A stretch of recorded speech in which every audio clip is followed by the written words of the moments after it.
أهلا بكم يا أصدقائي. الحلقة الجاية هيكون فيها صراع قوي جدا على الأمانات المقدسة اللي هي مع القائد لوكاس، واللي هدفه تفريق السادة الأتراك.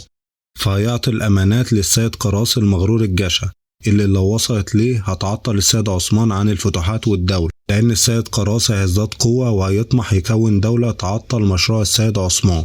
علشان كده السيد عثمان هيحاول بكل الطرق ياخد الأمانات.